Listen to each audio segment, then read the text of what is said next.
সকলোৰে প্ৰিয়। আজি 3 ছেপ্টেম্বৰ অভিৰুচি ক্ৰীড়া দিৱস। প্ৰতি বছৰে অৰ্জুন ভোগেশ্বৰ বৰুৱাৰ জন্মদিনটোত অসমত অভিৰুচি ক্ৰীড়া দিৱস পালন কৰা হয়। বিভিন্ন দল সংগঠনৰ লগতে বিদ্যালয় তথা ক্ৰীড়া সংস্থাসমূহৰ উদ্যোগত এই দিৱস উদযাপন কৰা হয়। ৰাজ্যৰ বিভিন্ন প্ৰান্তত অভিৰুচি ক্ৰীড়া দিৱস পালন কৰিছে। উল্লেখ্য যে 1984 চনৰ পৰা প্ৰত্যেক বছৰে আজিৰ দিনটোত ক্ৰীড়া দিৱস হিচাপে উদযাপন কৰি আহিছে। অভিৰুচি ক্ৰীড়া দিৱসৰ লগত সংগতি ৰাখি অসমত বিভিন্ন প্ৰান্তত দৌৰ প্ৰতিযোগিতা, সাংস্কৃতিক অনুষ্ঠান আদিৰ উপৰিও বিভিন্ন প্ৰতিযোগিতাৰ লগতে খেল ধেমালিত পাৰদৰ্শিতা দেখুওৱা খেলুৱৈসকলক বিশেষভাৱে সন্মান জনোৱা হয়।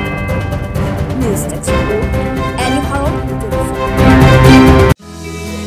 আপুনি নৰ্থ ইষ্ট ফুৰিম বুলি ভাবিছে নেকি?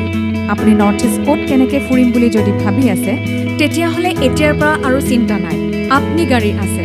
আপনি গাড়ী এটা নিৰ্ভৰযোগ্য টেক্সি সেৱা প্ৰতিষ্ঠান, য'ত দক্ষ টুৰ গাইডছ লৈ আপুনি ঘূৰিব পাৰিব আৰু লগতে আপুনি ডমেষ্টিক বা ইণ্টাৰনেশ্যনেল পেকেজেছ আৰু ফ্লাইট, বাছ, ৰেলৱে বা হোটেল বুকিঙৰো সুবিধা পাব। সবিশেষ জানিবলৈ আৰু সেৱা গ্ৰহণ কৰিবলৈ www.apnigari.com এতিয়াই লগ ইন কৰক অথবা স্ক্ৰীণত দিয়া নম্বৰত যোগাযোগ কৰক।